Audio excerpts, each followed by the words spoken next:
శివుడిని పూజిస్తే పేదరికం వస్తుందా? ఇది చాలా మందిలో ఉన్న పెద్ద అపోహ.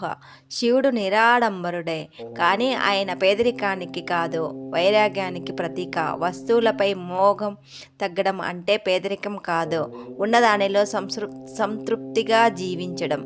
శివుడు కేవలం వైరాగ్యమూర్తి మాత్రమే కాదు, సంపదకు మూలకర్త కూడా. ధనాధిపతి కుబేరుడు శివుడి అత్యంత ప్రియమిత్రుడు. శివ అనుగ్రహం వల్లే కుబేరుడు ధనవంతుడయ్యాడు. ఇంకో ముఖ్యమైన విషయం తెలుసా? శివుడు లక్ష్మీ స్వరూపిణి అయిన పార్వతీదేవిని వివాహం చేసుకున్నాడు. అందుకే శివశక్తి పూజ చేసిన వారికి జీవితంలో స్థిరత్వం, అభివృద్ధి, సంపదకు మార్గం తెరుచుకుంటుంది. గ్రహాల విషయానికి వస్తే చంద్రుడు శివుడికి ప్రతిపాత్రుడు. శివ పూజ వల్ల మానసిక ప్రశాంతత, సరైన నిర్ణయాలు. శనిదేవుడు శివుడికి అత్యంత విధేయుడు. శివభక్తులకు శని దోష భయం లేదు. ఆర్థిక నష్టాలు తగ్గుతాయి. శివుడు మహాకాలుడు, కాలానికే అధిపతి.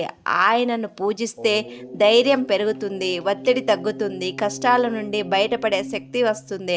అందుకే శివభక్తుల దగ్గరకు రావడానికి యముడు కూడా భయపడతాడని శాస్త్రాలు చెబుతున్నాయి.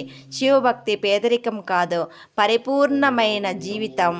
శివభక్తులందరికీ షేర్ చేయండి, సబ్స్క్రైబ్ చేసుకోండి. మరిన్ని వీడియోల కోసం ఫాలో అవ్వండి. ఓం నమః శివాయ.